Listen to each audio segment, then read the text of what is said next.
The coroner's report came out again. 179 people died in October of drug poisonings.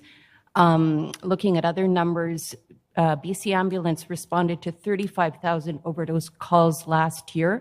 I'm wondering whether you have spoken with Premier Eby on your visit here about looking at safe supply and bringing in safe supply to combat this drug poisoning crisis.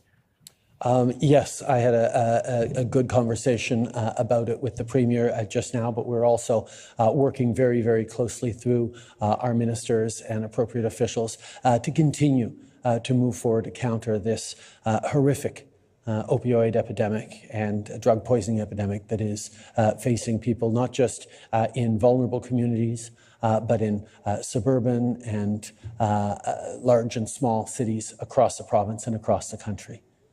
We know that anchoring ourselves in science and data, making sure that issues of harm reduction, safe consumption are put to the forefront. We were happy to move forward with BC in landmark steps on drug supply just a number of months ago, but we know there's much more to do, and we will continue to work hand in hand with the province on leading in making sure that people are kept safe.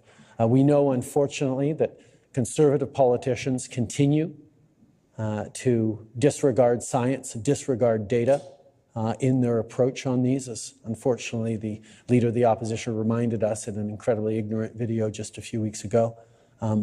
But on this side, with thoughtful partners like the Government of BC, we will continue to be grounded in what works, in compassion, in evidence, and in keeping people out of the justice system and focusing on addiction as a health issue. But I'm happy to turn to Premier for a few words on this. Thank you, Prime Minister. We know that addiction is a health issue, and supporting people struggling with addiction, keeping them alive and giving them an opportunity to get into treatment to turn their lives around is essential. I'm really glad to have a strong partner in the federal government on this issue, supporting BC and taking the steps necessary to support people to keep them alive so that they have that opportunity to access treatment. And we have a lot of work to do in our healthcare system, which was key in our conversations, and mental health and addiction responses as part of our public healthcare system, making sure we're supporting people and families. I've already talked with too many parents who've lost kids, too many families who have been hurt by the overdose crisis, and British Columbia will continue to do everything possible to address the toxic drug supply and to support people struggling with addiction and address this issue in our province. I wonder if you have a timeline on that, whether people can see this happening quickly. There's a crisis going on. So British Columbia has led the way nationally in responding to the opioid overdose crisis, the toxic drug supply crisis that we're facing. We've had an important partnership with the federal government to try to separate people from those who are selling toxic drugs and get them connected to drugs that are not going to kill them, that are going to keep them alive.